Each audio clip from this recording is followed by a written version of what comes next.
It's that time again. The new Cyberpunk 1.3 patch is out, and because it fixed an enormous amount of bugs, now I have to go back and test as many of the old exploits I can think of to see if they still work, or, inversely, if they're still fixed. Because as we all know, CD Projekt Red has an unremarkable talent for breaking the game when they're trying to fix it. Before we begin, it's important to know that these exploits work without cheat engines. Everything you see in today's video can be done in the base version of the game, meaning even console players can do these. Also, be sure to subscribe so you can be alerted if I find new exploits in 1.3. But anyway, let's test these exploits, montage style. The first exploit we're going to test is the Invincibility exploit from the Send in the Clowns mission. If this cheat still works, it opens up a whole plethora of tricks we can pull in this game. To do this, you'll need to get to this point of the story in the Send in the Clowns side mission. You used to be able to run people over until the cops appeared, but now we have to go back into this alley and aggro these enemies. Once you have their attention, you need to drive to the drop-off location for Ozob the Clown, but stop short. Wait for a little while and give the enemies time to move closer to your position so they don't lose aggro. After they move up some, you can drive to the spot, which will initiate a cutscene with Ozob leaving the car. During this cutscene, invincibility gets turned on for V. If you're in combat, however, it'll let you leave the car as soon as Ozob enters the building. Assuming it still works, let's find out.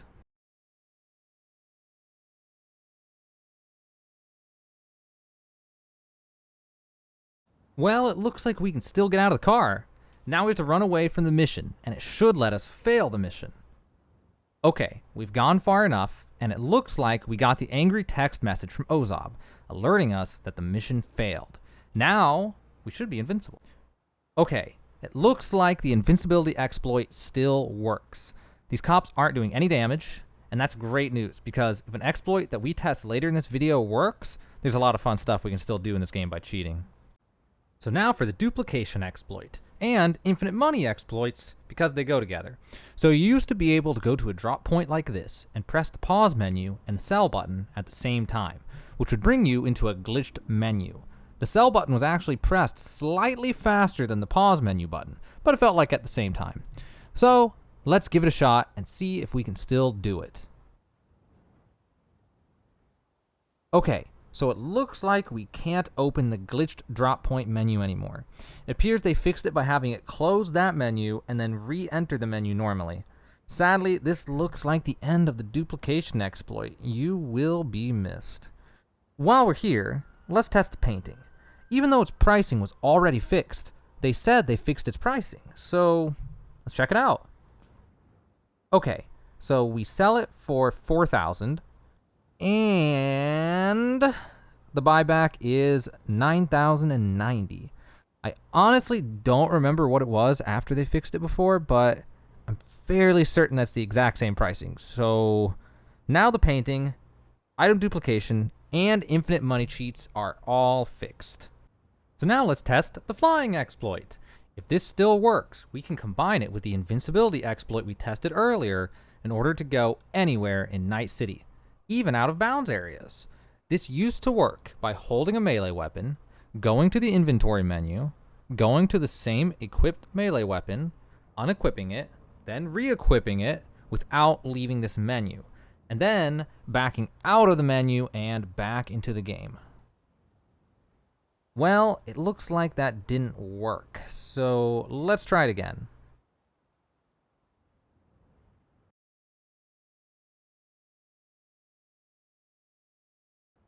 Okay, so it looks like the invisible melee weapon still works, but now you have to do it twice in a row. That's honestly pretty funny, but we'll take it. Now, let's see if we can fly with this. To fly, take out your invisible melee weapon, well, you'll already have it out, look up at the sky, and then attack as fast as you can. This is much easier on a mouse and keyboard. Don't stop clicking or you'll start falling. Once you start falling, it's impossible to catch momentum, and you'll fall to the ground regardless of how fast you attack. Well, it looks like the flying exploit still works. That's really good news, since it leaves us a lot more places to explore in the game, and boundaries to jump. Now let's see if we can still glitch through walls using the Delamain exploit. To do this, you have to park a Delamain vehicle near a wall and get out. You have to make sure you're just the minimum distance from the wall where V will still get out from the left side. Okay, so I've tried this a few times, and it appears they fixed it. But let me try another wall just to be safe. Ah, this wall looks good. I know I used to be able to get through this kind of wall. Okay, I've tried multiple times, and I've even tried blocking the right door with another car. It seems they've increased the minimum distance that makes V go out the passenger side door. I've tried getting closer with the door blocked, and then I simply can't get out of the car. So I think the wall glitch exploit is fixed. But I can't completely rule it out. Now let's test if we can still use the strongest weapon in the game. I still don't know if this is intentional or an exploit, but it sure feels like an exploit. They even nerfed it some in the previous patch by adding a cooldown. So let's see if the projectile launch system with tranquilizer rounds still one-shots any enemy of any level. Okay, so the projectile launch system cheat is still in the game, which is really nice for XP farming, and I might touch up on it in coming videos, so be sure to subscribe for that. Let's check and see if the crafting components exploit still works. This was fixed in a previous patch, but let's check it again in 1.3 just to be safe. It used to be that some grenades would use less materials to craft than they would give back when you disassemble them. So let's craft a blue frag grenade and see. It costs 3 components and 4 blue components. We'll craft 1 grenade. Now, let's head over to our backpack and see what it will give if we disassemble it. Okay, so it only gives back 2 gray components, 1 green component, and 2 blue components. It looks like we can't cheese the grenade system for infinite components. Also, this exploit used to be an infinite money exploit, but they nerfed the sell price of components, so it wouldn't work for that anymore, even if it did still work in 1.3. Okay, it's time for the quick hacking and breach protocol XP exploits. You used to be able to go to the Pacifica Mall and mess with the cameras near the fast travel in order to get infinite experience. It used to be so broken that you could get to max quick hacking in 2 minutes. So we need to look at any of the 3 cameras in this area and ping it. We used to get 8,000 experience for the first ping. So let's see.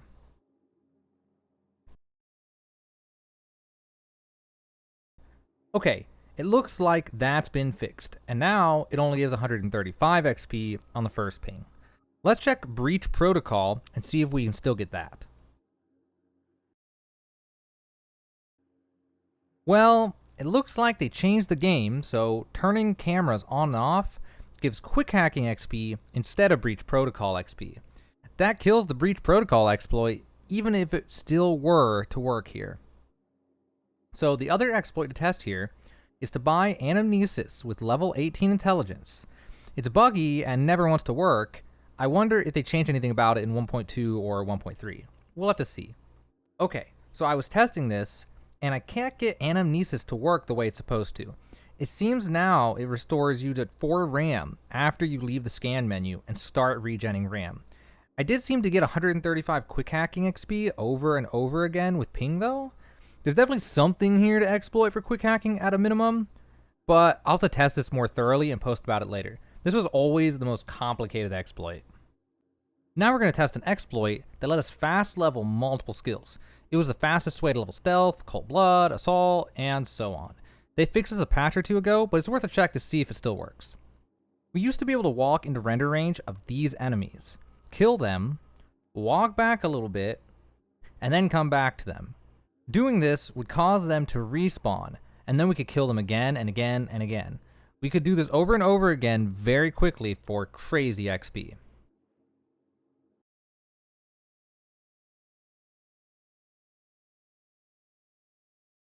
Well, it looks like this one's still fixed. Sadly, we can't exploit this for fast skill gains anymore.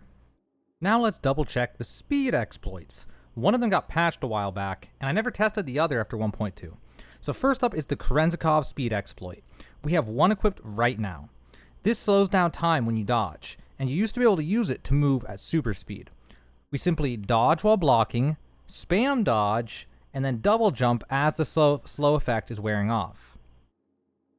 Okay, it looks like this exploit is still fixed, sadly. Let's try the maneuvering system version instead, though. So we have the maneuvering system on now. I unequipped the Kerenzikov to make sure that it wouldn't interfere.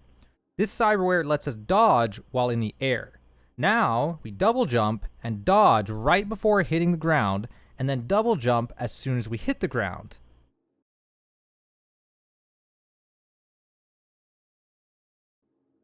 Okay, it looks like this one is fixed now too. I think they made it so if you're moving too fast when you dodge in the air, it forces you to a stop. That's unfortunate since the speed exploits were the most fun exploits in all of Cyberpunk. Next up is the Play as Johnny exploit. This exploit lets you escape a flashback and run around Night City as Johnny. It's a really interesting exploit that severely breaks the game. Okay, so first off, it looks like they tried to fix it by making us unable to use the elevator unless both NPCs are nearby. But we may still be able to get this to work. So once the elevator hits the top, you simply run past all the enemies without killing any. This is much easier to do on easy difficulty. Once you make it to the back, you jump on the box to the left and use it to jump over the fence. Well, it seems we can still get over the fence. But now it teleports us back when we run away since we had to trigger the enemy spawns outside. Okay, so I was testing and it seems there's a giant hole in the wall. If you jump over the fence and immediately turn right, you'll see some stairs. Run up those stairs and boom! Freedom! Now you can play as Johnny in Night City. All the same rules apply as before, so check out my Play as Johnny exploit video if you want to know more about this one. I'll try to remember to link it in the description below. Now for a really fun exploit. Let's see if we can still escape the heist with Jackie still alive. We used to need the speed exploit for this, but since they both have been fixed, it should be impossible now. Unless... I thought of another way to do this exploit that should work, but it'll be much harder. So we'll go to the rooftop of Arasaka Tower during the heist. Now we need to do the flying exploit. We'll get to the edge here and fly up as high as we can. Then, once we think we're high enough, we'll start holding forward while swinging, which will eventually make us fall. But if we go high enough first, we should make it to the water. There's no way to get the invincibility exploit before this point, so if we don't make it to the water, we'll die from fall damage. We also have to be careful to get over the kill boundary, and yes, there's a kill boundary around Arasaka Tower. Even if I don't make it to the water, if I make it close, then we know it's possible. I just need to fly higher before moving forward then. Okay, we got pretty close to the ocean. I'm going to assume that this is still possible. It's just much harder than it was before. It's pretty cool that we can still save Jackie from the heist. It's time to see if we can still cheese the Beat on the Brat missions. If you bring a heavy machine gun, or multiple heavy machine guns, to a Beat on the Brat mission, you can lay them on the ground in the arena and pick them up after the fight starts. This will let you crowd control your target while shooting them to death with your HMGs. Okay, it looks like this exploit still works. Now let's check if the AFK Athletics Farming exploit still works. They actually patched this last patch, but maybe one of the methods will work again in 1.3. It's worth a shot, I guess. So for this exploit, we used to equip a Berserk operating system, activate Berserk, then slide or melee attack and pause the game while in the middle of one of those maneuvers. Doing this would cause you to gain Athletics XP while doing nothing, with the pause menu open.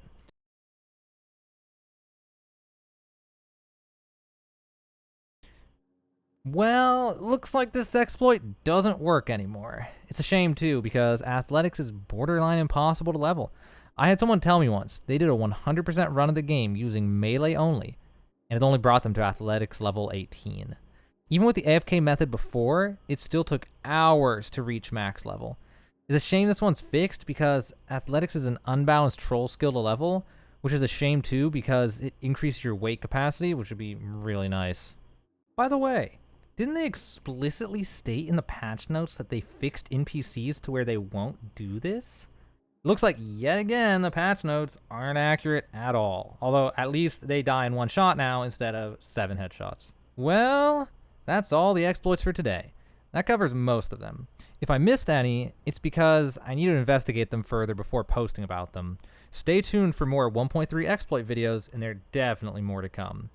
Making this video took an absurd amount of work and effort, by the way. If you enjoyed this content, be sure to like and subscribe. I'd appreciate it a lot. It seems that Cyberpunk is still a game riddled with exploits, even though they're sadly fixing them one by one. I think I speak for all of us, however, when I say I wish they would create the 24 missing perks before taking away exploits to make the endgame more fun. Or they could also try fixing clothing mod stacking first, or a multitude of other important fixes, rather than preventing us from using the speed cheat and other fun cheats that give us something to do past the 300-hour mark of game time. As for the rest of the game, however, it's in a much more playable state. So for a generic playthrough without exploits, Cyberpunk is dramatically more fun to play now than on release.